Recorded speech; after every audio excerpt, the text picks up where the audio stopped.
তার কাছে নবীজি পাঠানো মনে হয় না জেনে পাঠিয়েছে। একটা তোলা উড়ে যায়, তাই যদি নিয়ে এসে রেখে দেয় তা আমারও কয় টাকা দেবে? বিশ্বাস হয়নি, ফেরত গেছে। ডাক দিয়ে বলে, নবী দরকার হয় আপনি কিছু দেন, নাই তো ওর কাছে পাঠাবেন না।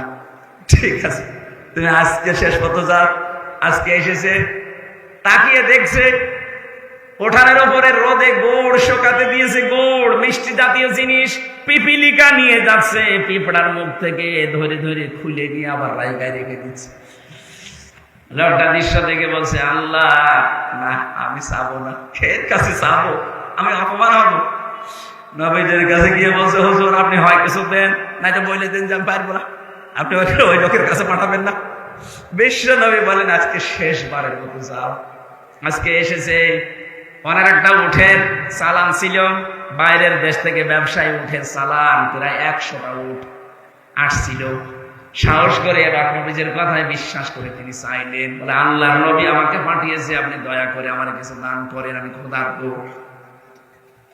হযরত ওসমান বলেন, ঠিক আছে, এখনো তো কাছে সেরকম কিছু নেই, ওই যে ব্যবসার মাল আসতেছে, ওই যে উট ভর্তি মাল আসতেছে, যে উট তোমার পছন্দ হয় উটটা নিয়ে চলে যাও।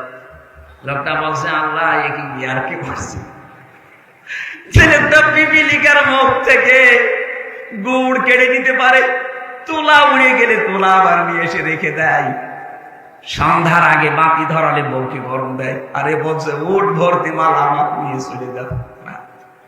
আপনি সত্যি করে বলেন তো, আপনি কি আমার সাথে ঠাট্টা করেন কেন? আমি কিন্তু 3 দিন এসেছি আপনার বাড়িতে, আজকে দিয়ে 4 দিন আসলাম।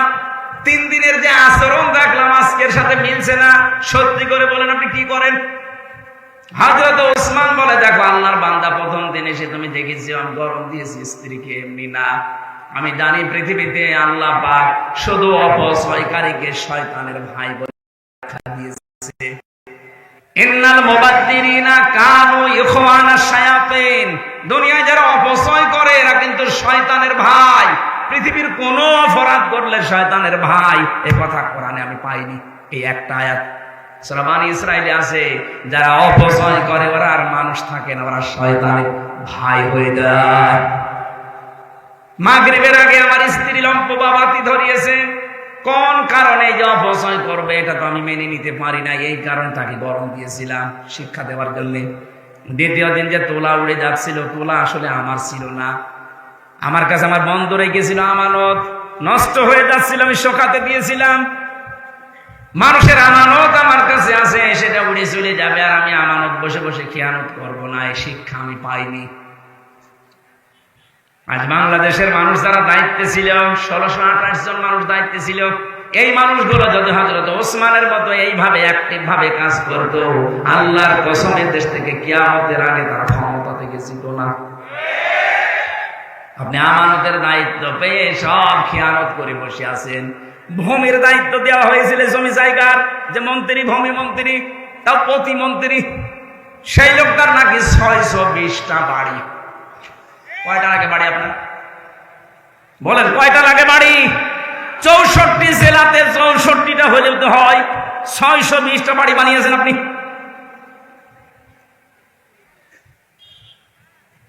আমানতের যারা খেয়ানত করে ওরা আর মানুষ থাকে না, ওরা মুনাফিক হয়ে যায়। আমি মুনাফিক হয়ে যাব আমি ওসমান কোন কারণে? এই কারণে আমি বন্ধুর ওই তোলা উড়ে যাচ্ছিল বাতাসে ধরে এনে রেখে দিয়েছি যেন খেয়াল না হয়। তৃতীয় দিন তুমি দেখেছো আমাকে গোড় আমি পিপিলিকার মুখ থেকে কেড়ে নিয়েছি। এই গোড়টা আমার না, এটা আমানতের গোড়, আমার কাছে রেখে গিয়েছিলাম। আমি ধনী মানুষ, আমার বাড়িতে জায়গা আছে, কারণে যেহেতু নষ্ট হয়ে যাচ্ছিল এই জন্য রোদে শুকাতে দিয়েছিলাম। পিপিলিকা নিয়ে যাবে আমানতের জিনিস, তার মানে বাংলাদেশের যত মানুষ দায়িত্বে ছিল এই দেশটা তাদের কাছে আমানত ছিল। জনগণের এই সম্পদগুলো সব দ্বারা যদি এইভাবে পাহারা দিতে পারতো, আমরা ঋণের এই বোঝা নিয়ে এখন বেঁচে থাকতাম না। কোটি কোটি টাকা পাচার করে করে দেশটা ফোকলা বানিয়ে দিয়েছে। এখন এই দেশে কেউ জন্ম নিলে তার মাথার উপরে 1 লাখ টাকা ঋণ। টের পাচ্ছেন? তাহলে আপনি যে আমার ওট ভর্তি করায় জিনিস দিয়ে দিচ্ছেন, না, এটা আমার আখেরাত তৈরি হচ্ছে। আলতাফ সাহেব যে মাদ্রাসা বানিয়ে দিয়েছে প্রায় 18 লক্ষের উপরে খরচ করে, জমি জায়গা দিয়ে বিল্ডিং বানিয়ে আমার মহাতামিম না কে যেন বলছিল প্রায় 16 থেকে 18 লাখ টাকা খরচ। ওনার জীবনে আর যা করেছে সবগুলোর হিসাব দেওয়া লাগবে। কোরআন কারীমের প্রচারের জন্য 18 লক্ষ টাকা কিয়ামতে আল্লাহ ওনার হিসাবে মাইরে রাখবে। তিরমিজি শরীফের হাদিস, নবীজি জানিয়েছেন 3টা জায়গায় পয়সা খরচ করলে আল্লাহ হিসাব নেয় না। 1 নম্বরে যারা পরিবারস্থ লোকদের জন্য খরচ করে, মা বাবা স্ত্রী সন্তানীদের। 2 নম্বরে যে মানুষগুলো দুনিয়াতে দিন কায়েমের জন্য চেষ্টা করছে তাদের পেছনে খরচ করে। 3 নম্বরে যারা এই পৃথিবীতে কোরআন প্রসারে কোরআন কায়েমে যারা আছে তাদের পেছনে খরচ করে। আপনি নিজে যদি সরাসরি যেতে না পারেন, যারা করে এইগুলো তাদেরকে দেবেন। এই টাকার হিসাব দেওয়া লাগবে না। কি করবেন আপনার টাকা দিয়ে যদি দিনের কাজই না হয়? আপনার টাকা আর আবু জাহেলের টাকা সমান। আবু জাহেলের টাকা ছিল না, কারণের টাকা ছিল না, কাজে লেগেছে, লাগে না। হ্যাঁ, এখানে কয়েকটা বাধা আছে, আমি 5টা বাধা পেয়েছি। বাংলাদেশে আমাদের অনেকের মন আছে দিনের জন্য, রক্তের সম্পর্ক যাদের সাথে আছে তাদের পেছনে আমরা খরচ করি, কিন্তু আমার বউ আর শাশুড়ি এরা বাধা। এরকম পরিবার দেখে নেই? অনেক পরিবারে আছে আমার নিজের টাকা, আমার ভাইকে, আমার বোনকে, আমার চাচাকে, আমার ফুফুকে, যাদের সাথে আমার সম্পর্ক রক্তের, এদের হক নিয়ে আমার প্রতি বলেন না কেন? এই যে লিসাইলি ওয়াল মাহরুম, সূরা জারিয়াতের 19 নম্বর আয়াতের ব্যাখ্যা করা আছে, অফি আমওয়ালিহিম হাক্কুল লিসাইলি ওয়াল মাহরুম। যে মানুষগুলো তাদের সম্পদ থেকে যাদের হক আছে তাদের হক বুঝে দেয়। আমার সবচাইতে বেশি হক আমার সম্পদের উপরে, আমার সাথে সম্পর্ক রক্তের যাদের তাদের। আর আমার সাথে সবচাইতে বেশি সম্পর্ক রক্তের আমার ভাই, আমার বোন, আমার ফুফু, এক কথা বলছে না কেন, আমার চাচা। আপনি আপনার বউকে বার্থডে করে এই রক্তের সম্পর্কগুলো ঠিক রাখেন, তাদের হক আদায় করতে যান, আপনার বউর আর মন পাবেন না। এরকম বউ দেশে নেই? এক কথা বলে না কেন? কার কার বউ এরকম মন ছোট, হাত তোলেন তো। এই এলাকাটা অনেক ভালো আছে, এই এলাকায় আওয়াজ দেওয়ার দরকার নেই, এলাকায় গান দেবে। এলাকার মা বোনেরা মাদ্রাসা আছে তো ওরা ভালো হয়ে গেছে। সম্মানিত মা বোনেরা, না আমি জানি এটা রেকর্ড হচ্ছে, সারা বাংলাদেশ সহ বিশ্বে বহু মহিলার মন এরকম ছোট। তার নিজের বাবার জন্য, তার ভাইয়ের জন্য, তার নিজের মামার জন্য, চাচার জন্য খরচ করেন, কোনো অসুবিধা নেই, আরো বলবে করো। আর স্বামী তার মায়ের জন্য, বাবার জন্য, বোনের জন্য, চাচার জন্য কিছু করলে হুকুম পেশা হয়ে যায়। আপনার মন এত ছোট কেন? আপনি কি মনে করেন যে আমি নামাজ পড়ে রোজা করে জান্নাতে চলে যাবো? কিসের জান্নাত আপনার? রক্তের সম্পর্ক যারা ঠিক রাখে না, যারা রক্তের সম্পর্কগুলো নষ্ট করে দেয়, তারা চির জাহান্নামী। কারণ এই যে রেহেম, রেহেম মানে রক্তের সম্পর্ক। রেহেম মানে কি? আল্লাহ যখন দুনিয়া তৈরি শেষ করে ফেললেন তখন রেহেম আল্লাহর কুদরতের পাশে ভিতরে ছিল। ডাক দিয়ে বলেন, আল্লাহ তুমি আমার সম্পর্কে কি সিদ্ধান্ত নিলে? কিছু তো জানালে না। আল্লাহ বলেন, রেহেম, দুনিয়াতে যারা রক্তের সম্পর্ক তোর সাথে ঠিক রাখবে, আমার সাথে তাদের সম্পর্ক ঠিক আছে।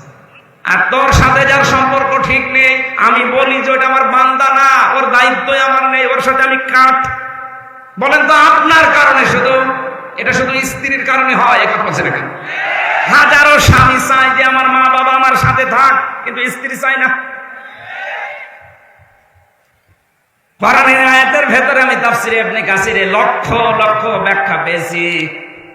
হযরত ইদ্রিস নবীর জীবনী পড়েছিলাম তাফসিরে, খুব শখের নবী ছিলেন। আল্লাহ আজরাইল ফেরেশতা একবার ডাক দিয়ে বলেছে, মাবুদ আমি তোমার নবী ইদ্রিসের সাথে বন্ধুত্ব করতে চাই। ঠিক আছে যাও। এসে তিনি ডাক দিলেন, নবী ইদ্রিস আমি এসেছি আপনার সাথে বন্ধুত্ব করার জন্য, আমি কিন্তু সাধারণ না, আমি অসাধারণ ফেরেশতা আজরাইল, আমি ডান কবজ করি। হযরত আজরাইল কথাগুলো শোনার বলার পরে নবী ইদ্রিস বললেন, ঠিক আছে আমি রাজি আছি, কিন্তু আমার শর্ত আছে কয়েকটা। আপনি যদি মানতে পারেন তাহলে আপনার সাথে আমি বন্ধুত্ব করতে পারি। তাহলে যে বন্ধু, এই শব্দটা অনেক গুরুত্বপূর্ণ। পৃথিবীতে সবচাইতে মানুষের জীবনে প্রভাব পড়ে হয় বন্ধুর নয় বান্ধবীর। কি কথা বুঝতেছে? সবচাইতে বেশি প্রভাব পড়ে, মানুষ নষ্ট হয় ভালো হয় কার প্রভাবে? এই জন্য বন্ধু নির্বাচনের ক্ষেত্রে খুব সতর্ক থাকা দরকার। আল মারউ মা মান আহাব্বা, যার সাথে বন্ধুত্ব করবেন কিয়ামতে আল্লাহ তার সাথে তাকে তুলবে। এজন্য আমার মানুষের সাথে চলাফেরা বন্ধুত্ব করা ঠিক না, যে লোকটার কাজ কারবার ভালো না।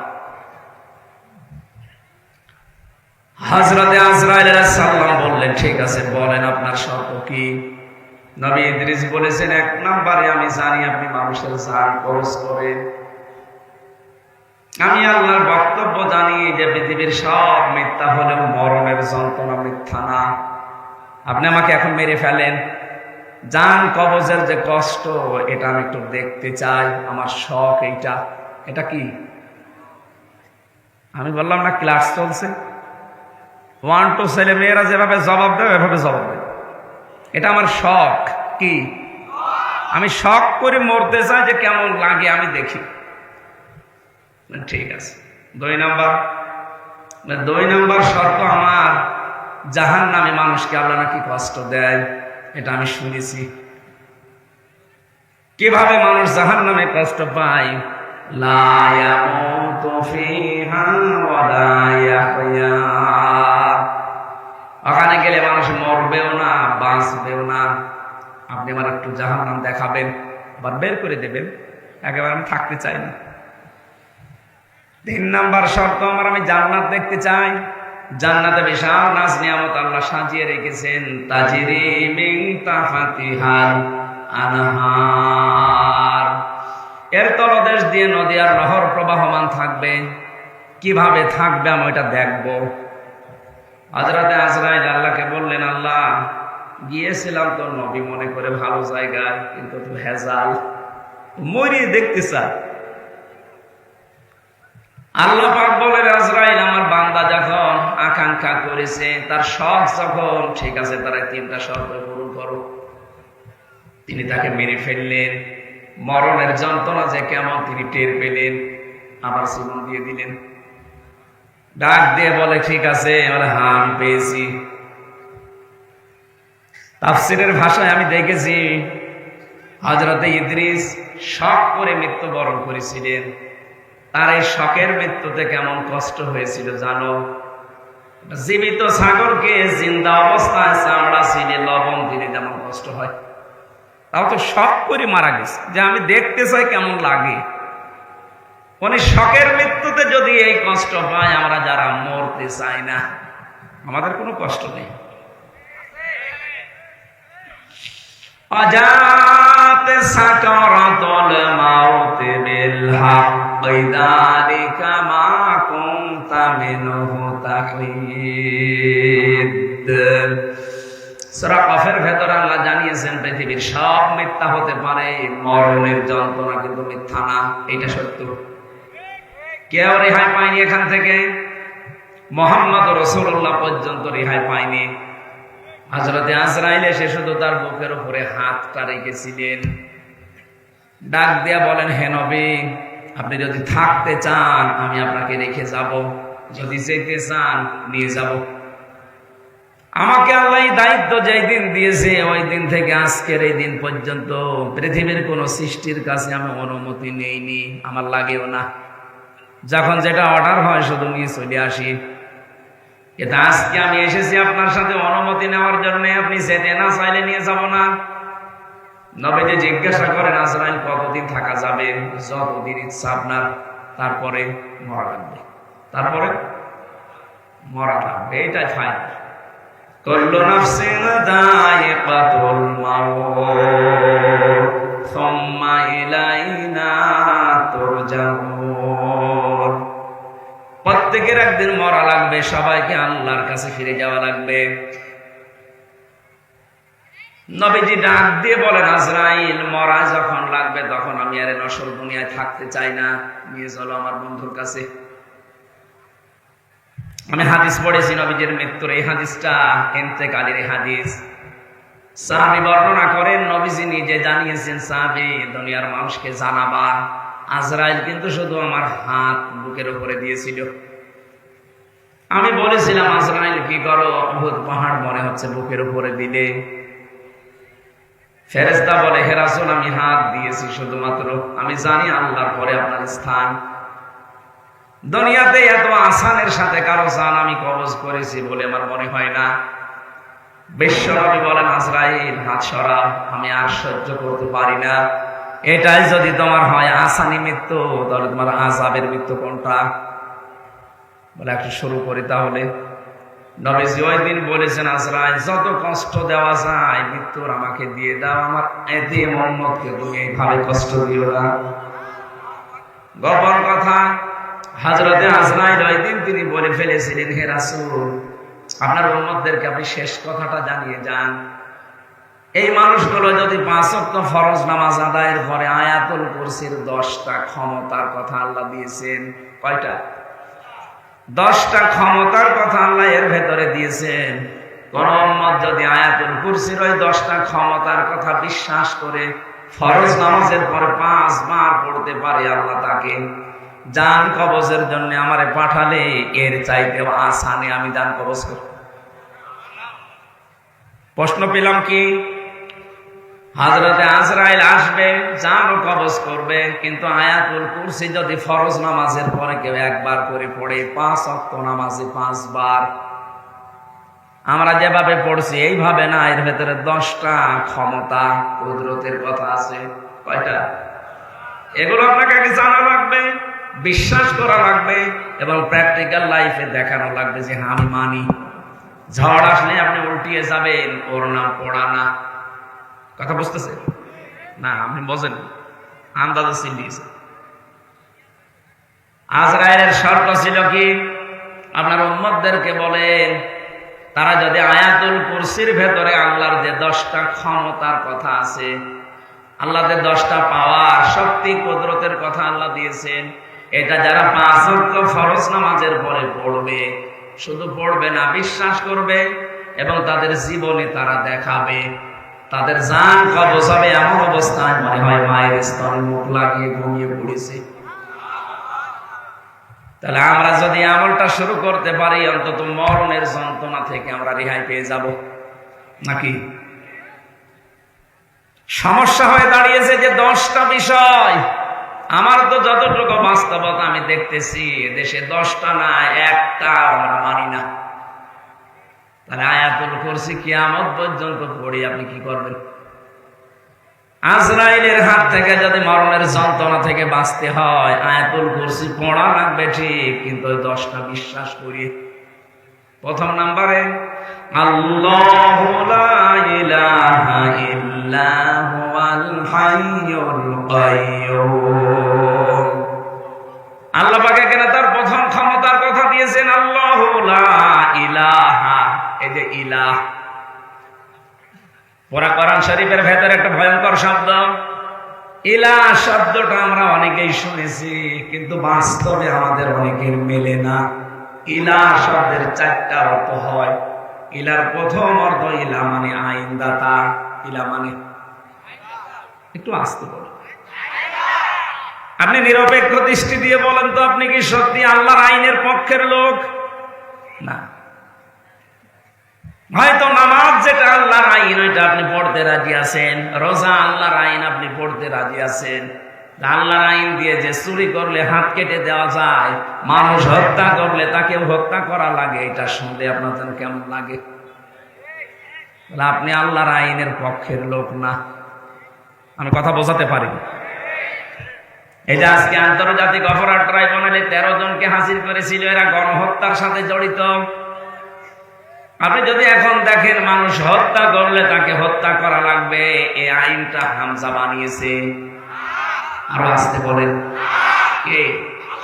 সূরা বাকারা 178 নম্বর আয়াত, ইয়া আইয়ুহাল্লাযীনা আমানু কুতিবা আলাইকুমুল কিসাসু ফিল কাতলা আল হুররু বিল হুররি ওয়াল উনসা বিল উনসা। এই পৃথিবীতে আমি ইমানদার যারা তাদের উপরে লিখে দিলাম, দুনিয়াতে যদি কেউ কাউকে হত্যা করে তার কিসাসের বিধান, তাকেও হত্যা করা লাগবে। এই যে 3732 জন মানুষ জুলাই আগস্টের 5 তারিখের আগ পর্যন্ত হত্যা হয়েছে বাংলাদেশে, এটা এখন প্রমাণিত। হত্যা যদি হয় অবশ্যই কেউ না কেউ করেছে। কথা বলে না কেন? যারা জড়িত আছে সে যেই হোক, এ আয়াত অনুযায়ী তার বিচারের পক্ষে আপনাকে থাকা লাগবে না। এখন আপনি যদি বলেন না এটা বর্বর আইন, এটা একটা কথা হইলো, মরে নাই গেছে ওরা যাক, আবার ভালো মানুষও মেরে ফেলবেন, আপনি কি আল্লাহর চাইতে বেশি মায়া দেখাচ্ছেন ওরে?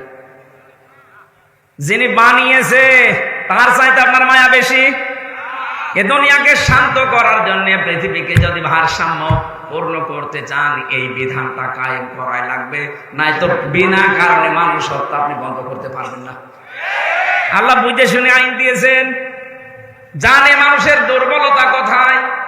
একটা মানুষকে যদি বাইতুল মুকাররমের সামনে নিয়ে ওই জায়গায় এক কোপে দুনিয়া থেকে বিদায় করে দেওয়া হয়, আগামী কিয়ামত পর্যন্ত এই দেশে বিনা কারণে কেউ কাউকে হত্যা করার আদেশ দেবে না। দিয়েছিল না 6 সালে? উনি আদেশ দিলেন সারা দেশ থেকে আসো, লগে বইটা নিয়ে আসো। কেন আপনি দিলেন এটা? আল্লাহকে আপনাকে ওহী নাযিল করে জানিয়েছে যে লগে বইটা নিয়ে আসতে বলো, মানুষ পিটিয়ে মেরে লাশের উপরে ড্যান্স দাও বলেছে। কোন কারণে এটা করলেন? আপনি হুকুমের হুকুমের আসামি না আপনি? এখন আন্তর্জাতিক অপরাধ ট্রাইব্যুনাল যেটা দিয়ে বিচার হয়েছিল 71 সালের, এটা এখন 24 সালের বিচার হচ্ছে। আজকে থেকে অলরেডি আরম্ভ হয়ে গেছে। এখন প্রমাণ তো সব আমাদের কাছে আছে, তামাম দুনিয়া এখন কত আপডেট, সব প্রমাণ ভিডিও ক্লিপ আকারে আছে। জামালপুরের এক মন্ত্রী ছিল টাকলা মুরাদ, তার মাত্র 6 মিনিট 32 সেকেন্ডের একটা অডিও ক্লিপ ফাঁস হয়েছিল মাহির সাথে। বিশ্রী ভাষায় কথা বলেছিল, ওটা রেকর্ড হওয়ার পরে ওটা ইন্টারনেটে চলে গেছে। তাও ভিডিও না, অডিও ক্লিপ, মাত্র 6 মিনিট 32 সেকেন্ডের। এটা যদি ফাঁস হয়ে তার মন্ত্রিত্ব চলে যায়, তার দলীয় পদ যায়, তার যা ছিল সব থেকে এদেশের সরকার তাকে বাদ দিয়েছে। কথা বলেন না কেন? আর আপনি এই 2 মাসে যা করেছিলেন জুলাই আগস্টে, সব কিন্তু ভিডিও, সব ভিডিও। আপনি কি মনে করেছেন এখানে আমি বসে আছি কেউ দেখতে পারছে না? আমেরিকায় বসে বসে দেখতেছে। এই জন্যই তো আজ হারুন আঙ্কেলকে খুঁজে পাওয়া যাচ্ছে না। যে বিপ্লব কুমার সরকার পাওয়া যাচ্ছে না, জানে যেখান থেকে যাই করেছি আমি মাটির নিচে বসে সিদ্ধান্ত নিলে ওখানে ওইটা ওরা ফিট করে রেখেছে। এত উন্নত তারা। তামাম দুনিয়া জানতেছে, হ্যাঁ এগুলো ভিডিও ক্লিপ সব ধরা আছে। 2006 সাল থেকে 24 সাল পর্যন্ত যত কিছু করেছেন এখন সবগুলোর বিচার সামনে। আমরা চাই মানুষ হত্যা করার বিচার, যেহেতু মানুষ হত্যা করা লাগবে, যদি প্রমাণ হয় এগুলো কোনো বিচার না, একবারে এদের শেষ করে দিন। সামনের দুনিয়ায় যারা আসবে চেয়ারে, তারা চিন্তা ভাবনা করে মানুষ মারার অর্ডার দেবে। আর এখন যদি এরা ছাড় পেয়ে যায়, সামনে যারা চেয়ারে বসবে ওরা বলবে চল, অসুবিধা নেই।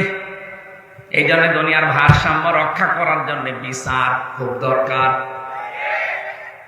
বিচার সম্পন্ন করার জন্য, ন্যায় বিচার করার জন্য আল্লাহর আইন মাস্ট বি লাগবে। এই জন্য ইলাহ শব্দের প্রথম অর্থ আইন। ইলাহ মানে যিনি আইন বানাতে পারেন। আলাহুল খালকু ওয়াল আমর, তাবারাকাল্লাহু রাব্বুল আলামিন। বলেন আল্লাহু আকবার। আল্লাহ পাক বলেন আমি বানিয়েছি দুনিয়া, কারো সাহায্য আমার লাগেনি, আমি বানিয়েছি। আলাহুল খালক ওয়াল আমর, দুনিয়া আমি বানিয়েছি, এখানে আইনও চলবে আমি আল্লাহর। এখন এই যে বিচার আরম্ভ হয়ে গেছে, চলছে। এই কয়েক বছরে 15.5 বছরে যে বিচার আমরা দেখলাম, দেখে অনেকেই খুশি ছিল। হ্যাঁ ঠিক আছে, ওরা অপরাধী, ওদের বিচার করেন। আরে ওটা 50 বছর আগে, আর আপনি একেবারে টাটকা অপরাধী। ওরা তো 71 সালে 50 বছর পার হয়ে গেছে, আর আপনারটা মাত্র 2-3 মাস আগের। তাহলে বিচার আরো কত তাড়াতাড়ি হওয়া দরকার। সত্যি যদি বিচার যেভাবে হচ্ছে হবেও, আমি আশা করছি হবেও, যদি হয়ে যায় এই দেশ দেখবেন ঠান্ডা হয়ে যাবে। এই বিশ্বাস নিয়ে আপনাকে আয়াতুল কুরসি পড়া লাগবে যে আমি আল্লাহর আইনের পক্ষের লোক। কেউ হত্যা করেছে, তাকে মেরে ফেলা লাগবে, কোনো মায়া মহাব্বত এখানে নেই। কেউ চুরি করেছে, তার হাত কেটে দেওয়া লাগবে, এইটাই বিধান। এখন যদি বলেন একটা জীবিত মানুষের হাত কেটে দেবে, একটা কথা হইলো, আপনি আল্লাহর চাইতে বেশি বোঝেন। আমার রিমান্ডে যারা নিয়েছিল ওই অফিসার গুলো মাটির নিচে হয় না ঘরের ভেতরে, ওরা মাঝে মাঝে এমন কথা বলতো মনে হচ্ছে যে আল্লাহর চাইতে বেশি বুঝে, আল্লাহরও ভুল ধরত না, এটা ঠিক হয়নি। আমি বাকিগুলো নাই বল না, ওইটা বলা আমার উদ্দেশ্য না। আমি শিক্ষা দিচ্ছিলাম ইলাহ মানে আইনদাতা। আল্লাহ কি আইনদাতা না? বলেন বলেন। 2 নম্বরে ইলাহ মানে সার্বভৌম ক্ষমতার অধিকারী। আমি কিন্তু এই যে কোরআন শরীফ সামনে নিয়ে বলছি, আল্লাহর কসম আমি কোনো দিকে টেনে বলছি না, যা আছে তাই বলছি। ইলার দ্বিতীয় অর্থ কি বললাম? সার্বভৌম ক্ষমতার অধিকারী। সার্বভৌমত্বের অধিকারী কে বলেন তো? এটা আল্লাহ বারবার কোরআনে দিয়েছেন, লিল্লাহি মুলকুস সামাওয়াতি ওয়াল আরদ ওয়া হুয়া আলা কুল্লি শাইইন কাদির। আল্লাহ পাক বলেন এই যে আকাশ জমিনের যে সার্বভৌম ক্ষমতা, মুলকিয়াতের মালিক দুনিয়ার কেউ না, এটা আমি আল্লাহ নিজে। সত্য কথা বলছে, আমি কোরআন একেবারে হাতে নিয়ে, আপনি কি মনে করবেন আমি জানি না।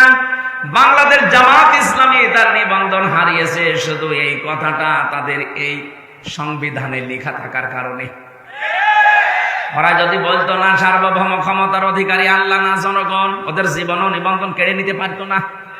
কারণ এই দেশে যারাই বলে সার্বভৌম ক্ষমতার অধিকারী, ক্ষমতার উৎস জনগণ, তাদের নিবন্ধন সব ঠিক আছে, তাদের তা কেড়ে নেওয়ার কোনো বুদ্ধি নেই।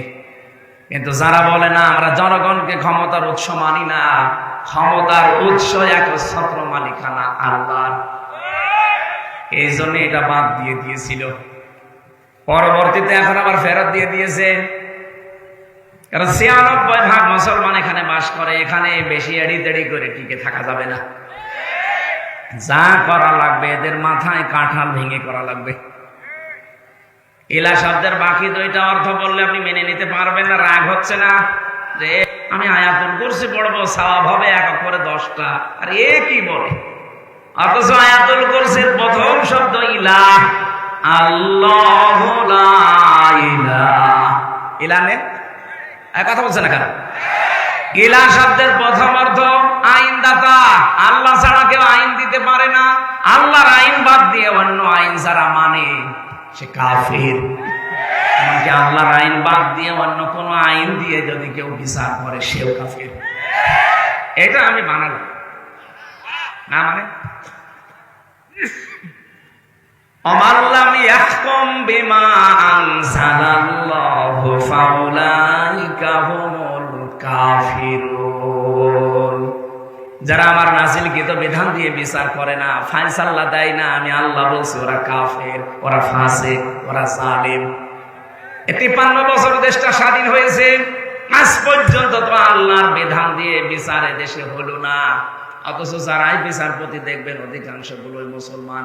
এই যে কালা মানিক, শামসুদ্দিন চৌধুরী মানিক, কত সুন্দর নাম দেখেছেন,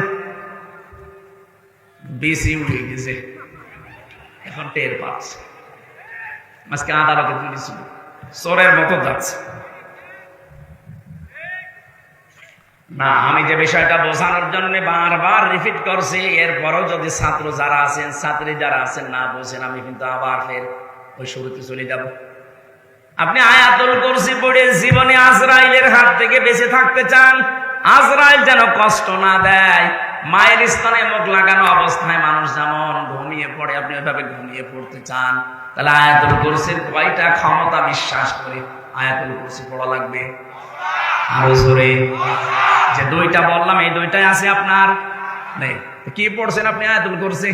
একটা অক্ষরে 10টা নেকি হয়, ঠিক আছে। নেকি যদি ধরে রাখার যন্ত্র না থাকে, মাছ আপনি এমন পাত্রে রাখেন যে পাত্রের নিচ বলেন থাকবে কিয়ামত পর্যন্ত মাছ? এজন্য নেকির কাজ যা করেন করেন, কিন্তু এটা যেন ভালো হয়।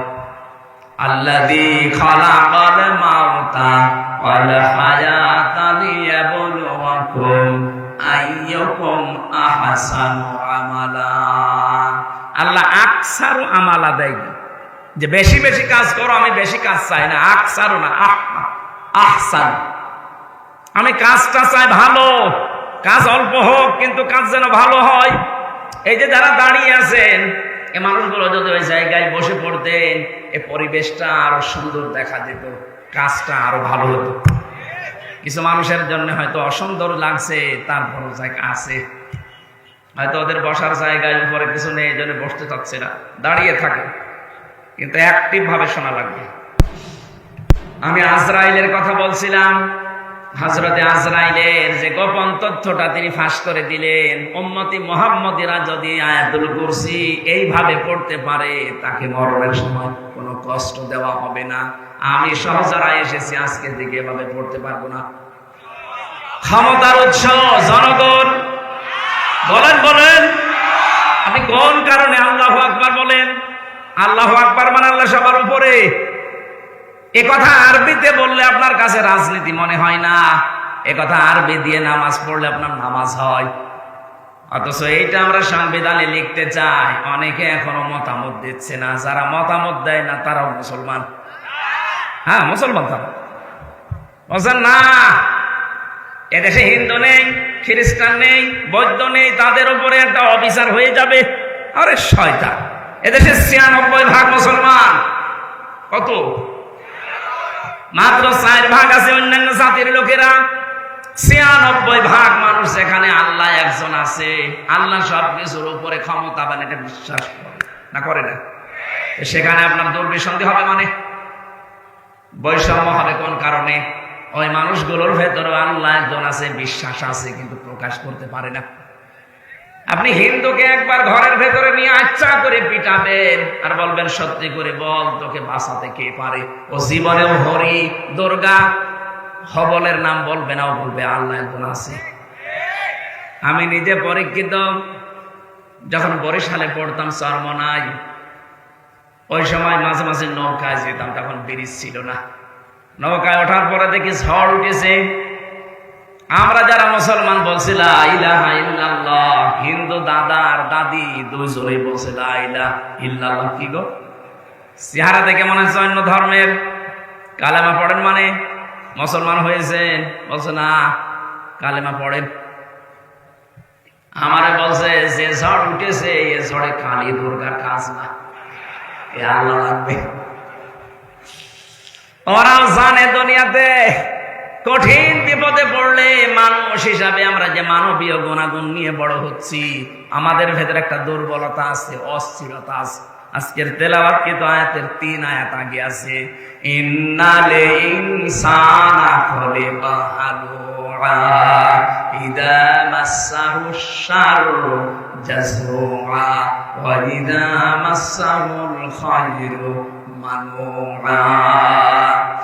অবশ্যই আমি মানুষকে অস্থির করে বানিয়েছি। বিপদে পড়লে হায় হতাশ করে, হতাশা ঘিরে ধরে, মনে হয় আর মনে হয় সূর্য উঠবে না।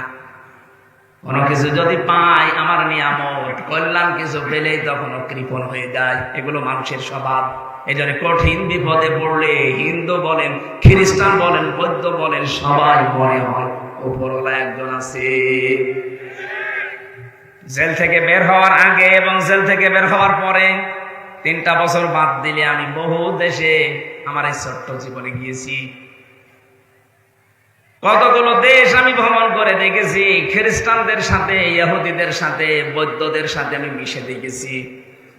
আর হিন্দুদের সাথে তো পাশের রাষ্ট্রে গেলেই দেখা হয়। যত জায়গায় ওদের সাথে ট্রেনে, বাসে, প্লেনে চড়াচড়ি করে, ওদের সাথে ঘোরাফেরা করে দেখেছি। হ্যাঁ, ওই মানুষগুলোর ভেতরে এই বিশ্বাস আছে যে আল্লাহ একজন আছে।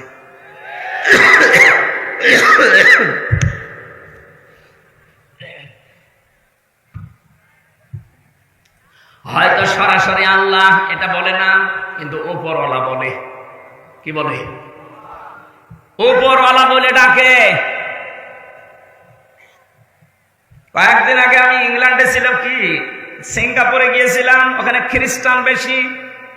যে মানুষগুলো আমার সাথে দেখা করতে এসেছিল, যাওয়ার সময় নেতা গোছের মানুষ, তারা ওই দেশ চালায়। ওনারা আমাকে এই শর্ত দিয়েছে যে আপনি কথা বলবেন আপনার ধর্মীয় গ্রন্থ যেটা আছে কোরআনে কারিম, ওরা কোরআন জানে, কোরআন থেকে কথা বলেন, কিন্তু কোনো ধর্মকে আপনি ছোট করবেন না। আমি বলেছি কোনো ধর্মকে আমি ছোট করার জন্য আসি নাই, কিন্তু সত্য ধর্ম যেটা সেটা আমি তুলে ধরবই। 4,500 ধর্ম আছে দুনিয়াতে, আল্লাহর কাছে মনোনীত মাত্র একটা ধর্ম, ইন্নাদ-দীনা ইনদাল্লাহিল ইসলাম। আল্লাহ পাক বলেন আমার কাছে একমাত্র মনোনীত পছন্দনীয় ধর্মের নাম ইসলাম। বাকি 4,500 যা আছে সব মানুষের বানানো, মানুষ উলট পালট করেছে। শিক্ষিত মানুষ তো ভেতরে যেহেতু বিবেক আছে একটু নাড়া দিয়েছে। আমি বললাম আপনার এখনই মুসলমান হওয়া দরকার নেই, এখন ঈমান আনা লাগবে না, আপনি চিন্তা ভাবনা করেন। ইংরেজি ভার্সন পাওয়া যায়, কোরআনের তাফসীর বের হয়েছে, আপনি পড়েন, পুরাটা একবার পড়ে আমার সাথে বলবেন। এই যে নাম্বার হোয়াটসঅ্যাপ সব দিয়ে গেলাম, কথা বলবেন। আমি মাঝে মাঝে যোগাযোগ করি, কি কত দূর হয়েছে, কেউ বলে 2 পারা চলছে, কেউ 3 পারা। ওরা ইংরেজিতে ড্রাইভিং করা, ওইগুলো পড়ে। টনি বেলাওয়ারের শালিকা, টনি বেলাওয়ার নাম শোনেননি? এই লোকটার শালি ছিল, ছোট শালি। ও আমেরিকা থেকে ইরানের তেহরান বিমানবন্দরে এসে নেমেছে। ওকে খ্রিস্টানরা গোয়েন্দা হিসাবে পাঠিয়েছে। ও কিন্তু অনার্স মাস্টার্স করা একটা মেয়ে, বিশ্ববিদ্যালয় থেকে, তাও পৃথিবীর নাম করা বিশ্ববিদ্যালয় থেকে অনার্স মাস্টার্স করে, ডক্টরেট করে, পিএইচডি করে এসে নেমেছে। কোটি কোটি ডলার তাকে দিয়েছে যে মুসলমানদের কাছে যাবে তাদের ঈমানটা ধ্বংস করার জন্য। খুব সুন্দরী মহিলা, আপনি ইন্টারনেটে সার্চ দেবেন পাবেন। এত ফর্সা, ওর উপরে যেগুলো দেখা যায় এগুলো যদি এত ফর্সা হয়, বাকিগুলো নাই নাই বললাম। এত সুন্দরী। তেহরান বিমানবন্দরে নামার পরে এক মুসলমান এগিয়ে এসেছে। আমার বিরাদার, এদিকে আসেন। ডাক দেওয়ার পরে বলছে আপনারা ইসলাম মেনে চলেন। আরে ইরান একটা মুসলমান রাষ্ট্র। তেহরানের বিমানবন্দরে নেমেই বলছে আমার একটা ইসলাম জানার জন্য অথেন্টিক বই দিন। ইসলাম আমি জানতে চাই, আমি মানব না, আমি মুসলমান হব না, কিন্তু ইসলাম আমি জানতে চাই। নির্ভেজাল ইসলাম জানা যাবে যে বই পড়লে, ওই বই দিন। আপনার কাছে কোনো হিন্দু এসে যদি বলে যে আমি মুসলমান হব না কিন্তু আমি ইসলাম জানতে চাই, তার অধিকার নেই। কথা বলছেন না কেন? কোরআন শরীফ কি আপনার বাবার নাকি? হাযা বায়ানুল লিন্নাস, বায়ানুল লিন্নাস। এখানে হাযা বায়ানুল লিল মুসলিমিন দেয়নি, যে মুসলমানদের জন্য না, মানুষ মতবাচ্চে যারা বিবেচিত সবার জন্য কোরআন শরীফ। আমি আপনার বিবেকের কাছে বলছি, কোন খ্রিস্টান এসে যদি বলে হামজা আমি মুসলমান হব না, ঈমান আনবো না, কিন্তু আমি ইসলাম জানতে চাই, আপনি জবাব দিতে পারবেন না যে তার অধিকার নেই? অধিকার আছে না? এখন প্রশ্ন আসতে পারে, কোরআন শরীফ ওযু ছাড়া তো ধরা যায় না, ও তো খ্রিস্টান, ও তো হিন্দু মানুষ, ওর তো ওযু নেই। আমি রিমান্ডে এক অফিসার পেয়েছিলাম, দেবদুলাল। এর কোরআন শরীফের যে আয়াত তো আছে, আমি একটা হাফেজ মানুষ, আমি কোরআনের উপরে অনার্স মাস্টার্স করেছি, অথচ ওর কাছে মনে হচ্ছে যে আয়াত আমার শেখা লাগবে। এমন এমন আনকমন আয়াত বলে বলে বাংলা অর্থ বলেন। রাত 12টার পরে আসতো রিমান্ডে, মাটির নিচে ভোর 6টায় যেত, একা একা যেহেতু কবরের মতো জায়গায় আমি আছি, ঘুম তো আসতে চাই না, ওই অফিসারের সাথে ডিসকাস করতাম, বলেন তো দেখি।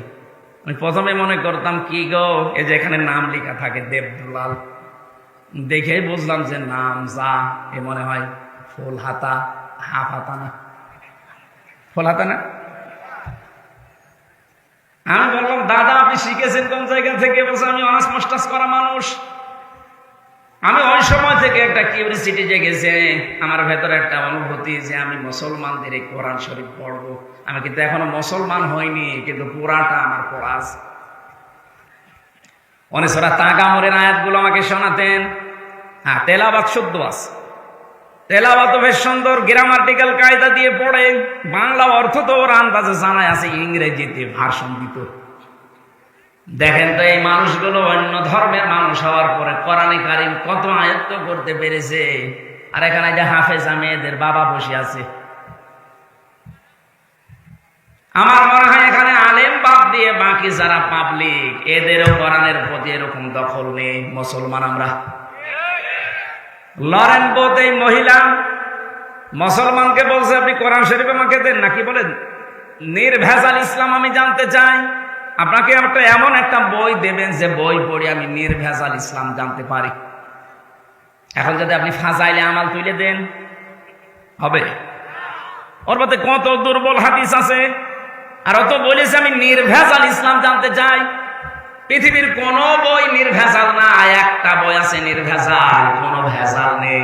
যালিকাল কিতাবুলা রাইবা ফি। মুসলমান তাকে কোরআন শরীফ দিয়েছে, শুধু না তাফসীর দিয়েছে। এই নেন, এটা পড়লে আপনি নির্ভেজাল ইসলাম জানতে পারবেন। উনি বলছে আমি 3 বছর লন্ডনে ছিলাম, ইরানে ছিলাম, 3টা বছর পড়া কোরআন শরীফ আমি আনাকুম জানাকুম পড়ি নাই, পড়ার মতো পড়েছি। প্রতিটি শব্দের অর্থ আমার একটা না একাধিক অর্থ আমার আয়ত্তে আছে। এটা গিরিশচন্দ্র সেনের নাম শুনেছি, উনি নাকি কোরআন শরীফ প্রথম বাংলা করেছে। না, ওনার আগেও 2 জন করেছিল, নয়মুদ্দিন আর বসমিয়া। এই 2 জন মিলে আগে করেছে আংশিক, আর পূর্ণাঙ্গ কোরআন বাংলায় অনুবাদ করে দেখিয়েছে নরসিংদীর এই গিরিশচন্দ্র সেন। কোরআনের তাফসীর করতে হলে এক একটি শব্দের একাধিক অর্থ আপনার জানা থাকা লাগবে। আমি কোরআনের ছাত্র, সারাটা জীবন আমার এই 33 বছর বয়সের আমার মনে হয় 22 বছরই কোরআনের উপর চলছে। এরপরও আমার যা ধারণা, আমার যা বিশ্বাস, আমাকে যদি বলেন কোরআন শরীফের প্রতিটি শব্দের অর্থ বলেন না, আমার মনে নেই, আমার আবার দেখা লাগবে। শুধু আমি কেন, এখানে যত বড় মহারথী থাকুক, প্রধান অতিথিকে জিজ্ঞাসা করেন তো কোরআন শরীফের প্রতিটি শব্দের অর্থ বলতে পারবে? কেউ পারবে না। অথচ হিন্দু মানুষ, উনি যেহেতু তাফসীর লিখেছে, তাফসীর করার জন্য কতগুলো বিষয় আয়ত্ত করা লাগে, তাহলে এক একটা শব্দের অর্থ কমপক্ষে 33টা পর্যন্ত তার জানা লিখেছে। কয়টা বলেন বলেন? কিন্তু কোরআন তাকে হেদায়েত দেয়নি, কারণ তার মন ছিল না। ও মারা যাওয়ার পরে জানাজা হয়নি, কবরে দেয়নি, পুড়িয়ে ফেলেছে। আজকে কোরআনের একদিন তাফসীর শোনা না। প্রধান অতিথি বলছিলেন আপনি নামাজ পড়েন না, কোরআন শুনতে আসেন। শুধু আজকের এই একদিন না, কিয়ামত পর্যন্ত যদি এখানে তাফসীর হতেই থাকে, আপনার যদি মন তৈরি না হয় যে আমি ভালো হব, হামজা না হামজার বাবা আসলে আপনার কিছু হবে না। লরেন বোধ 3টা বছর পড়েছে, শুধু কোরআন শরীফ না 86 তার 6টা হাদিস ওর সাথে তাফসীর আকারে মিলিয়ে পড়েছে। ওরাটা 3 বছর শেষ করার পরে মুসলমান হয়ে গেছে। সাংবাদিকরা ডাক দিয়ে বলছে কি আপনি একজন খ্রিস্টান। তামাম দুনিয়ায় সবচাইতে বেশি মানুষ বাস করে কোন ধর্মে? খ্রিস্টান। বলেন বলেন। এরপরে মুসলমান। আমরা হচ্ছে 175 কোটি, আর ওরা 250 কোটি। বাকি অন্যান্য জাতির লোকরা আছে তামাম দুনিয়ায় 750 কোটি মানুষ আছে, 257টা রাষ্ট্র আছে। সব চাইতে বড় রাষ্ট্রের নাম বাংলাদেশ। কয়েকদিন আগে আমি মালয়েশিয়া ছিলাম, সফর করে দেখলাম বাংলাদেশের চাইতে 8 ডবল বড়। 8টা বাংলাদেশ জোড়া দিলে যত বড় হবে এক মালয়েশিয়া একাই অত বড়। আমি ভারতে বহু রাজ্যে ঘুরেছি, বাংলাদেশের চাইতে 29 ডবল ভারত। বাংলাদেশ 59টা জোড়া দিলে যত বড় হবে এক আমেরিকা একাই অত বড়। তাহলে আমেরিকার কাছে বাংলাদেশ একটা পাড়া না? 59টা বাংলাদেশ জোড়া দিলে যত বড় হয় আমেরিকা একাই অত বড়।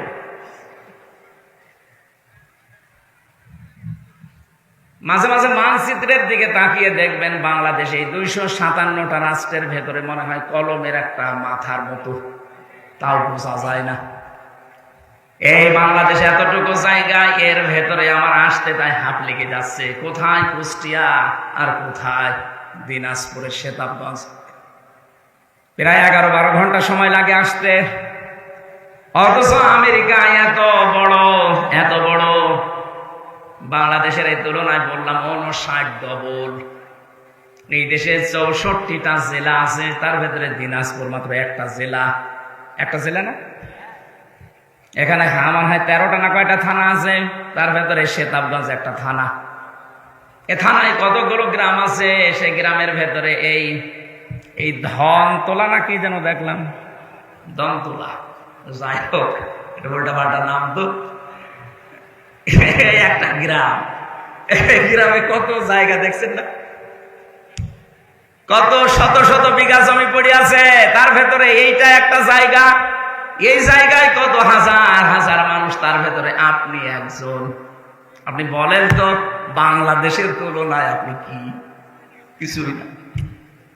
বাংলাদেশের তুলনায় যদি বলেন কিছুই না, তাহলে ভারতের তুলনায় আরো কিছু না, আমেরিকার তুলনায় আপনাকে তো খুঁজেই পাওয়া যাবে না।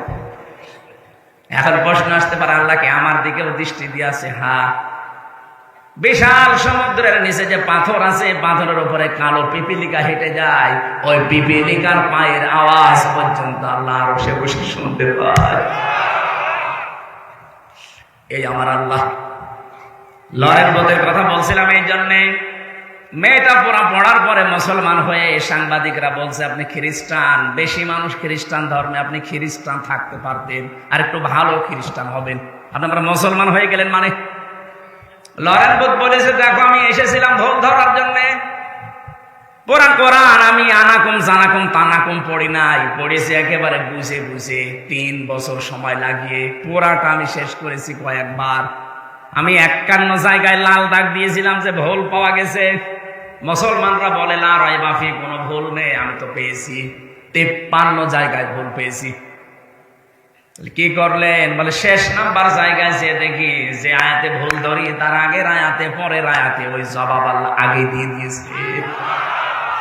শেষ পর্যন্ত আমার জীবনের ভুল ধরা পড়ে গেছে, আমি আর ওই লাইনে নেই।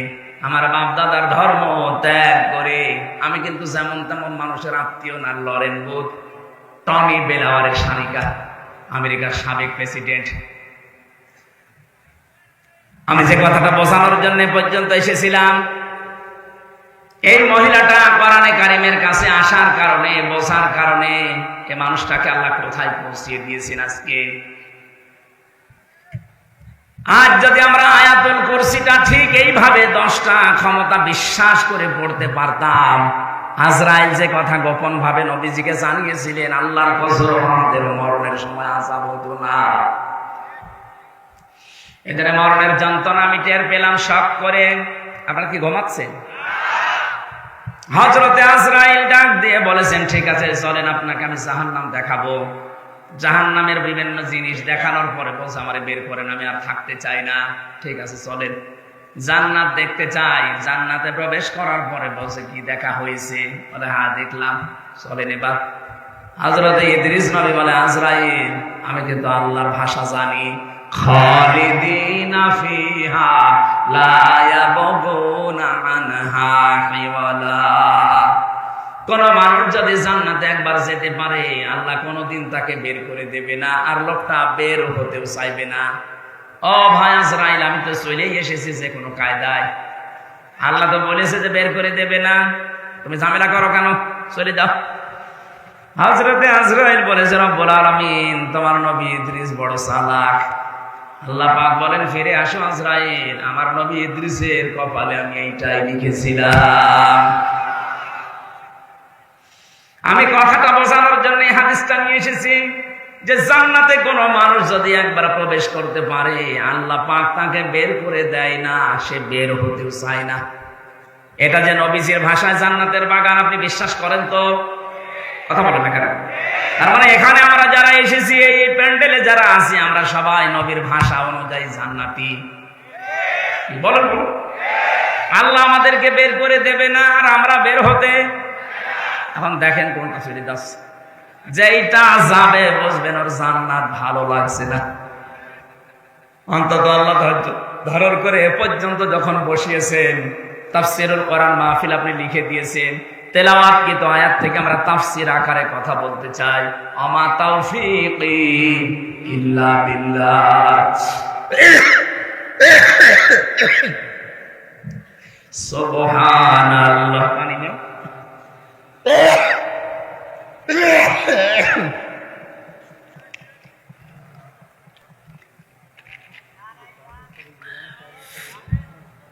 থাক, চা এখন নিয়ে আসতে গেলে আবার আর এক ঝামেলা হবে, এখানে বসে দরকার।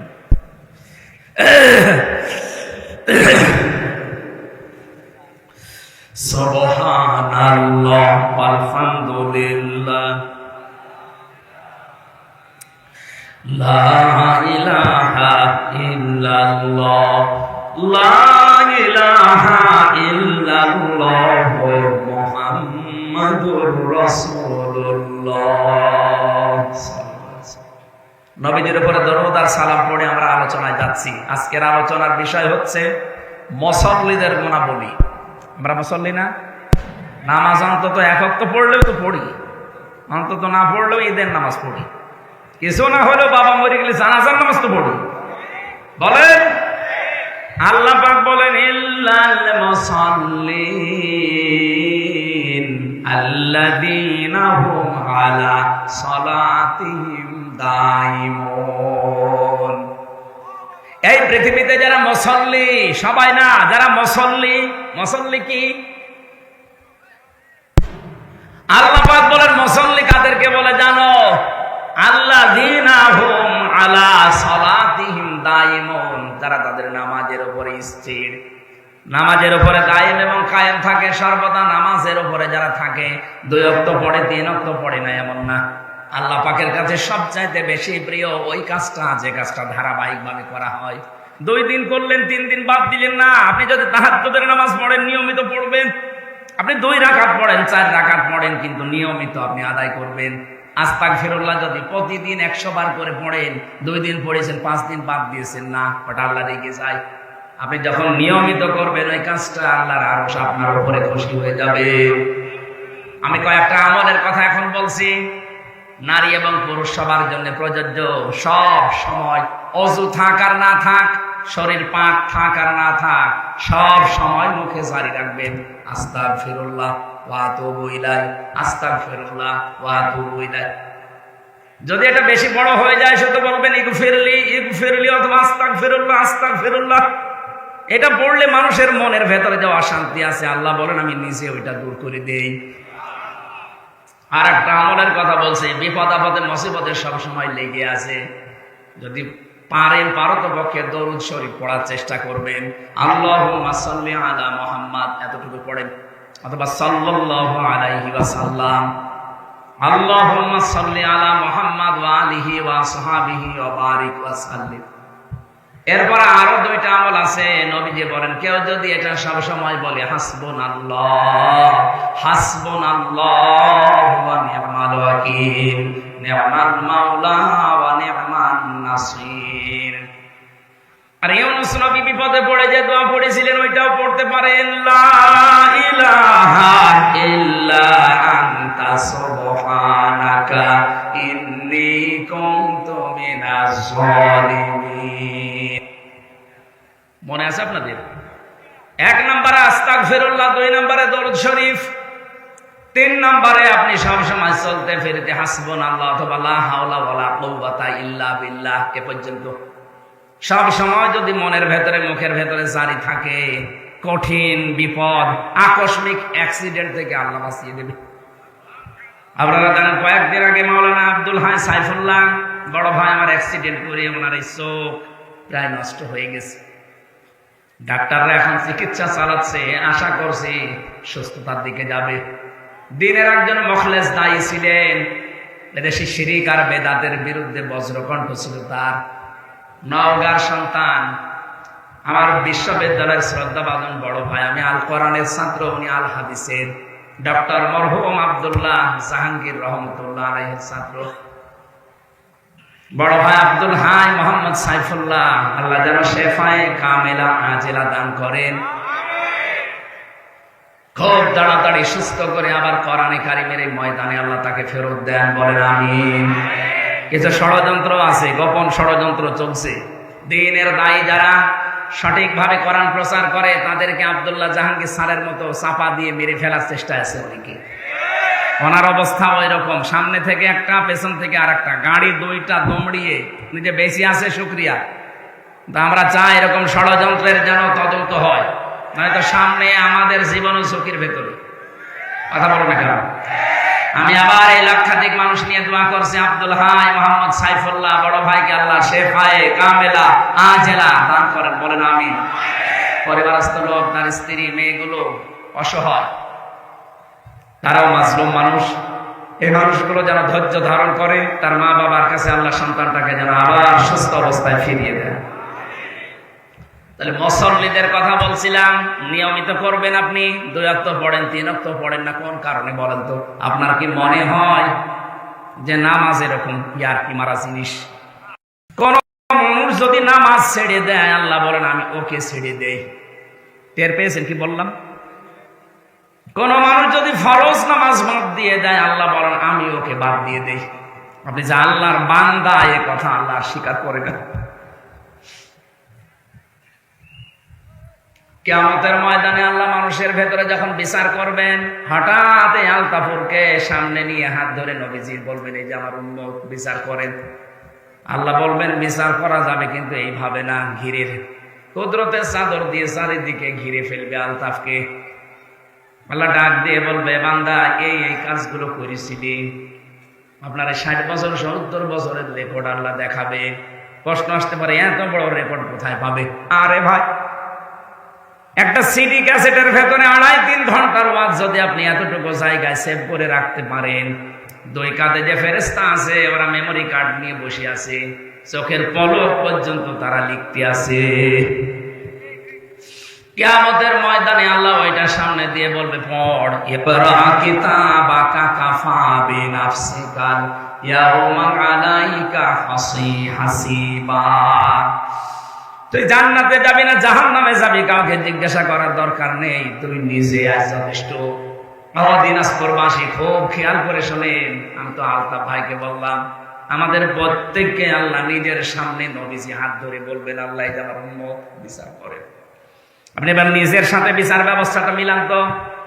আমাকে যদি আল্লাহ নিয়ে যে বলে হামজা এই যে দিয়ে দিলাম আল্লাহর কাছে নাও, আল্লাহ যদি বলে হামজা ধরে আমি 33 বছর বয়স, 2024 সালের অক্টোবর মাসের 31 তারিখ পর্যন্ত তোর মাফ করে দিলাম, যা তোর হিসাব দেওয়া লাগবে না। শুধু নভেম্বরের 1 থেকে 19, এই 19টা দিনের হিসাব দিয়ে তুই আমার জান্নাতে চলে যা। আমার যা কাজকর্ম, আমার যা আমল, আমার তো 19 দিনের হিসাব দেওয়া সম্ভব না। আপনারা পারবেন না? আপনারা পারবেন? কোরআনে কারিমের 2 আয়াত পরে আল্লাহ দিয়েছেন আল্লাযীনা হুম মিন আযাবি রাব্বিহিম মুশফিকুন ইন্না আযাবা রাব্বিহিম গায়রু মা'মুন। এই মানুষগুলো তাদের রবের যে সাজা শাস্তি, এটা নিয়ে ভীত সন্তুষ্ট থাকে, আর রবের শাস্তি থেকে নিঃশংস থাকা যায় না। কখন কাকে আল্লাহ ধরে কেউ বলতে পারে না। 24 ঘন্টা আমরা আতঙ্কের ভেতরে আছি। আল্লাহ পাক আমার সামনে মনে হচ্ছে আমাকে দেখে দেখে আমার জীবন চালাচ্ছি। এটা যতদিন পর্যন্ত মনের ভেতরে বিশ্বাস না আসবে, আপনার দ্বারা গোনা ছেড়ে দ্বারা সম্ভব না। এখন তো গোনার বাজার চলছে, কথা বলে না কেন? মোবাইলটা যাদের আছে, কম্পিউটার আছে, যাদের ডিশ লাইন আছে, যে মানুষগুলো ওয়াইফাই লাইন নিয়ে রেখেছেন, তাদের গোনা করা যে কত সহজ করে দিয়েছে পৃথিবী। এই কঠিন পরিস্থিতিতে টিকে থাকা কিন্তু অত সহজ ইমানের কাজ না। এমন এমন দৃশ্য মোবাইলের ভেতরে রেখে দিয়েছে, নিজে দেখলে আনন্দ লাগে, ভালো লাগে, মজা পায়, অন্য কেউ দেখলে লজ্জা পায়। এমন দৃশ্য নেই? যাদের মোবাইলে আছে এই মুহূর্তে ডিলিট করা লাগবে। শব্দের দিকে তাকান, ইন্না আযাবা রাব্বিহিম গায়রু মা'মুন। আল্লাহর আযাব থেকে কেউ নিঃশংস থাকা ঠিক না। কখন আল্লাহ আপনাকে মরণ দিয়ে দেয়, এখনই মরে গেলে কিন্তু মোবাইলটা আপনার স্ত্রী, আপনার বোন, আপনার ভাই, আপনার মা বাবা ব্যবহার করবে। একথা বলছেন না? এখন বাড়ি যেতে পারলেন না, মনে করেন মরে গেলেন, মোবাইলটা ব্যবহার করবে আপনার বাবা। কে?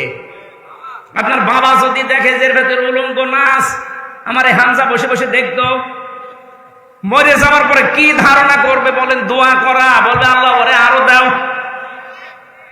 সুতরাং এই মুহূর্তে আমি সহসার আছি, যেটা দেখলে নিজে শান্তি পাওয়া যায়, আনন্দ পাওয়া যায়, অন্য দেখলে লজ্জা পান, এই মুহূর্তে ডিলিট করেন।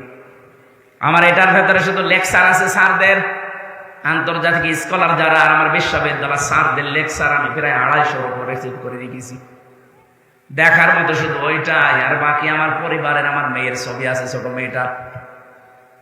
আপনার মোবাইলে এই মুহূর্তে যদি ডিলিট না করেন আমি ওয়াজ করবো না। করেন, সময় দিলাম 30 সেকেন্ড, করেন। এখনই ওয়াজ আমল করা লাগবে, করেন, তাড়াতাড়ি করেন। এই যে একজন করছে, এই কি করবি নেন, ভিডিও করছে, আপনি করছেন কিনা, করেন, তাড়াতাড়ি করেন। যার মোবাইল আছে অ্যান্ড্রয়েড মোবাইল, এই মুহূর্তে মোবাইল থেকে ভিডিও অপশনে যান। কারা কারা যেটা নিচে দেখলে শান্তি পান, অন্য দেখলে কষ্ট লাগে, আনন্দ লাগে না, তখন লজ্জা বোধ হয়, এরকম সিন আছে, কারা কারা ডিলিট করবেন হাত তোলেন তো। ওই একজন শুধু কি আছে আপনার মোবাইলে দাঁড়িয়ে আলো মানুষ, আপনি দেখেন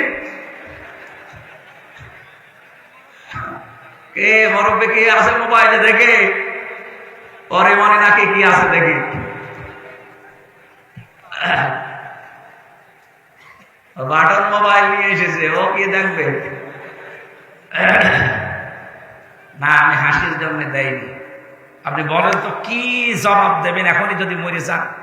আর মোবাইলটা নিয়ে যদি আপনার বউ দেখে, বলবে কি নিয়ে সংসার করতাম না, বুঝো এর চরিত্র এত খারাপ, এটা বলবে না বলবে না? বলে, বলবে না?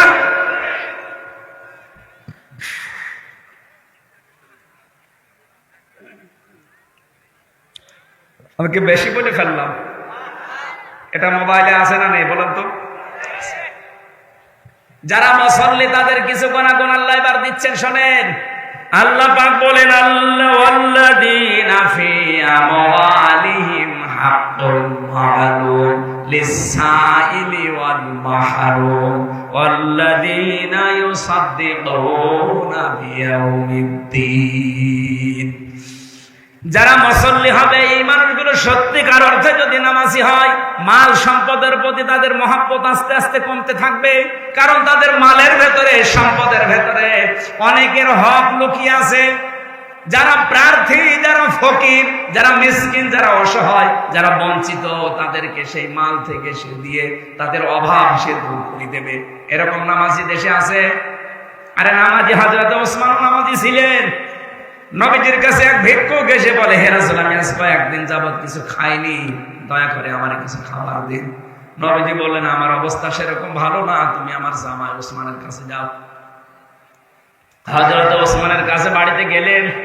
বাড়িতে যেই তিনি লক্ষ্য করলেন হযরত ওসমান বাড়ির ভেতরে চেঁচামেচি করছে। কি হয়েছে? মানে মাগরিবের আগে ওনার স্ত্রী বাতি ধরিয়েছে, ল্যাম্প বাতি বলে না, ওই বাতি জ্ঞানজাম করছে, বাড়িতে স্ত্রীকে গরম দিচ্ছে। ওই এত তাড়াতাড়ি বাতি ধরানো দরকার কি? এখনো তো সন্ধ্যা লাগেনি। এই সাইল, এই ভিক্ষুক চিন্তা করছে, আল্লাহ নবীজি কার কাছে পাঠালো? আমার চাইতে বড় কিপটা, মাগরিবের একটু আগে বাতি ধরিয়েছে, তাই যদি বউকে গরম দেয়, এ আমারে দান করবে। বিশ্বাস হয়নি, চলে গেছে। নবীজি বললেন, কিছু দিয়েছে? বলে, হুজুর কার কাছে পাঠাইলেন? এটা আমার চাইতে বড় ফকির। নবীজি বললেন, তুমি বোঝো না, যাও, আবার যাও। বাড়িতে এসেছে। পরের দিন আসার পরে দেখে রোদে তিনি তোলা শুকাতে দিয়েছেন। তোলাগুলো শুকাচ্ছেন রোদে, তোলা উড়িয়ে যাচ্ছে। একটা একটা করে তোলা ধরে নিয়ে এসে আবার রেখে দিচ্ছে। আল্লাহ, কার কাছে নবীজি পাঠানো মনে হয় না জেনে পাঠিয়েছে। একটা তোলা উড়ে যায়, তাই যদি নিয়ে এসে রেখে দেয়, তা আমারও কয় টাকা দেবে? বিশ্বাস হয়নি, ফেরত গেছে। ডাক দিয়ে বলে, নবী দরকার হয় আপনি কিছু দেন, নাই তো ওর কাছে পাঠাবেন না। ঠিক আছে, তুমি আজকে শেষ পথ যাও। আজকে এসেছে, তাকিয়ে দেখছে ওঠানের উপরে রোদে গুড় শুকাতে দিয়েছে, গুড় মিষ্টি জাতীয় জিনিস। পিপিলিকা নিয়ে যাচ্ছে, পিঁপড়ার মুখ থেকে ধরে ধরে খুলে নিয়ে আবার রাইগায় রেখে দিচ্ছে। লোকটা দৃশ্য দেখে বলছে, আল্লাহ না, আমি চাবো না, এর কাছে চাবো, আমি অপমান হবো। নবীদের কাছে গিয়ে বলছে, হুজুর আপনি হয় কিছু দেন, নাই তো বলে দিন যে আমি পারবো না, আপনি ওই লোকের কাছে পাঠাবেন না। বিশ্ব নবী বলেন, আজকে শেষবারের মতো যাও।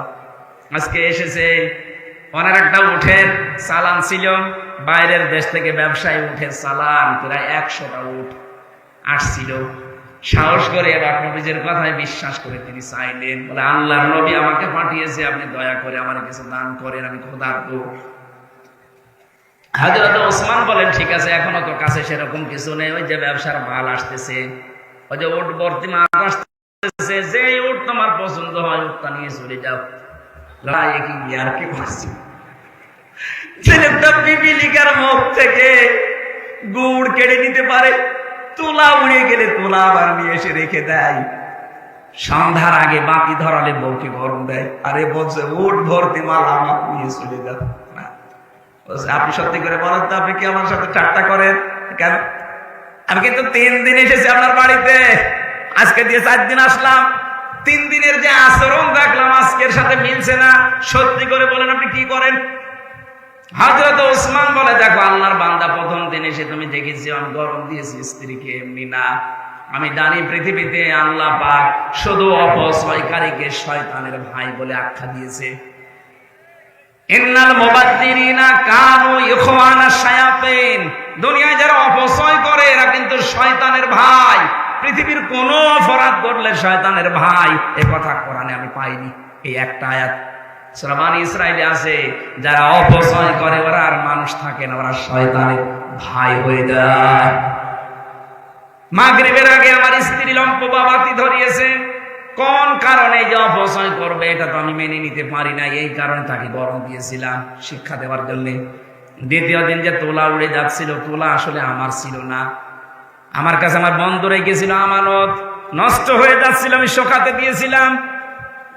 মানুষের আমানত আমার কাছে আছে, সেটা উড়ে চলে যাবে, আর আমি আমানত বসে বসে খেয়ানত করবো না, এই শিক্ষা আমি পাইনি। আজ বাংলাদেশের মানুষ যারা দায়িত্বে ছিল, 1628 জন মানুষ দায়িত্বে ছিল, এই মানুষগুলো যদি হযরত ওসমানের মতো এইভাবে অ্যাক্টিভ ভাবে কাজ করত, আল্লাহর কসমের দেশ থেকে কিয়ামতের আগে তারা ক্ষমতা থেকে ছিল না। আপনি আমানতের দায়িত্ব পেয়ে সব খেয়ানত করে বসে আছেন। ভূমির দায়িত্ব দেওয়া হয়েছিল, জমি জায়গার যে মন্ত্রী, ভূমি মন্ত্রী, তাও প্রতিমন্ত্রী, সেই লোকটার নাকি 620টা বাড়ি। কয়টা লাগে বাড়ি আপনার? বলেন কয়টা লাগে বাড়ি? 64 জেলাতে 64টা হলেও তো হয়, 620টা বাড়ি বানিয়েছেন আপনি।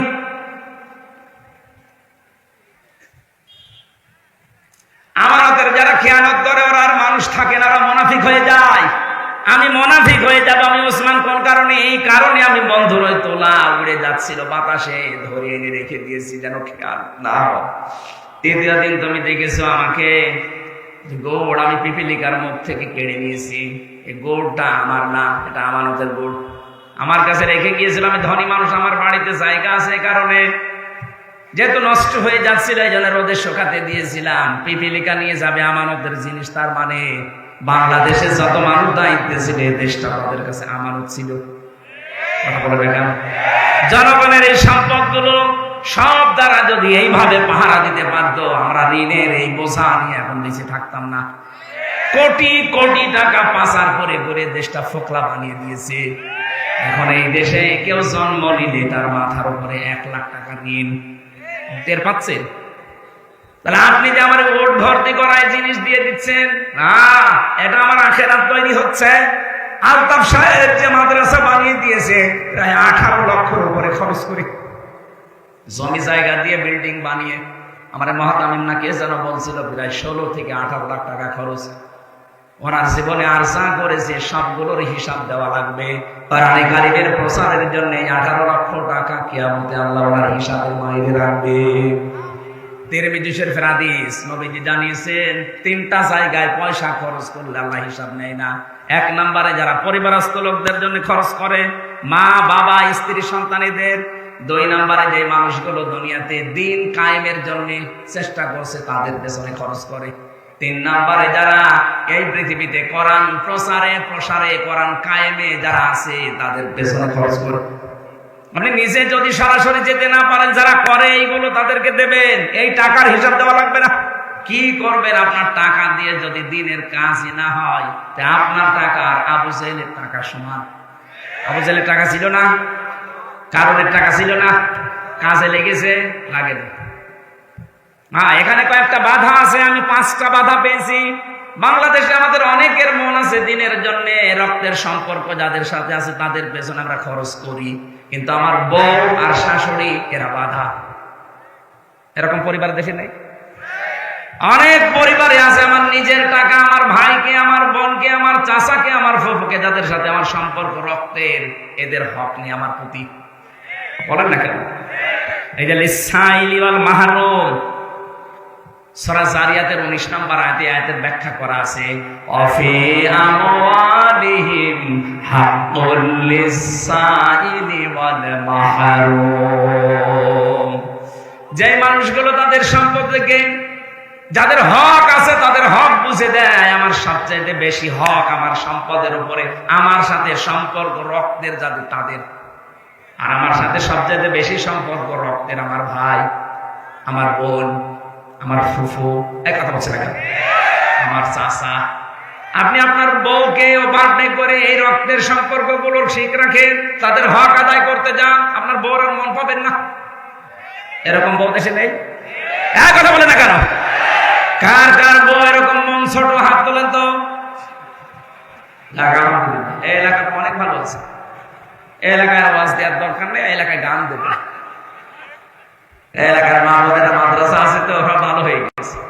সম্মানিত মা বোনেরা, না আমি জানি এটা রেকর্ড হচ্ছে, সারা বাংলাদেশ সহ বিশ্বে বহু মহিলার মন এরকম ছোট, তার নিজের বাবার জন্য, তার ভাইয়ের জন্য, তার নিজের মামার জন্য, চাচার জন্য খরচ করেন, কোনো অসুবিধা নেই, আরো বলবে করো। আর স্বামী তার মায়ের জন্য, বাবার জন্য, বোনের জন্য, চাচার জন্য কিছু করলে হুকুম পেশা হয়ে যায়। আপনার মন এত ছোট কেন? আপনি কি মনে করেন যে আমি নামাজ পড়ে রোজা করে জান্নাতে চলে যাবো? কিসের জান্নাত আপনার? রক্তের সম্পর্ক যারা ঠিক রাখে না, যারা রক্তের সম্পর্কগুলো নষ্ট করে দেয়, তারা চির জাহান্নামী। কারণ এই যে রেহেম, রেহেম মানে রক্তের সম্পর্ক। রেহেম মানে কি? আল্লাহ যখন দুনিয়া তৈরি শেষ করে ফেললেন, তখন রেহেম আল্লাহর কুদরতের পাশে ভিতরে ছিল। ডাক দিয়ে বলেন, আল্লাহ তুমি আমার সম্পর্কে কি সিদ্ধান্ত নিলে? কিছু তো জানালে না। আল্লাহ বলেন, রেহেম, দুনিয়াতে যারা রক্তের সম্পর্ক তোর সাথে ঠিক রাখবে, আমার সাথে তাদের সম্পর্ক ঠিক আছে। আর তোর সাথে যার সম্পর্ক ঠিক নেই, আমি বলি যে ওটা আমার বান্দা না, ওর দায়িত্বই আমার নেই, ওর সাথে আমি কাট। বলেন তো আপনার কারণে শুধু, এটা শুধু স্ত্রীর কারণে হয়? এ কথা বলছে না কেন? হাজারো স্বামী চায় যে আমার মা বাবা আমার সাথে থাক, কিন্তু স্ত্রী চায় না। কোরআনের আয়াতের ভেতরে আমি তাফসিরে ইবনে কাসিরে লক্ষ লক্ষ ব্যাখ্যা পেয়েছি। হযরত ইদ্রিস নবীর জীবনে পড়েছিলাম তাফসিরে, খুব শখের নবী ছিলেন। আমরা আজরাইল ফেরেশতা একবার ডাক দিয়ে বলেছে, মাবুদ, আমি তোমার নবী ইদ্রিসের সাথে বন্ধুত্ব করতে চাই। ঠিক আছে, যাও। এসে তিনি ডাক দিলেন, নবী ইদ্রিস, আমি এসেছি আপনার সাথে বন্ধুত্ব করার জন্য। আমি কিন্তু সাধারণ না, আমি অসাধারণ ফেরেশতা আজরাইল, আমি জান কবজ করি। হযরত আজরাইল কথাগুলো শোনা বলার পরে নবী ইদ্রিস বললেন, ঠিক আছে, আমি রাজি আছি, কিন্তু আমার শর্ত আছে কয়েকটা। আপনি যদি মানতে পারেন তাহলে আপনার সাথে আমি বন্ধুত্ব করতে পারি। তাহলে যে বন্ধু, এই শব্দটা অনেক গুরুত্বপূর্ণ। পৃথিবীতে সবচাইতে মানুষের জীবনে প্রভাব পড়ে হয় বন্ধুর নয় বান্ধবীর। কি কথা বুঝতেছে?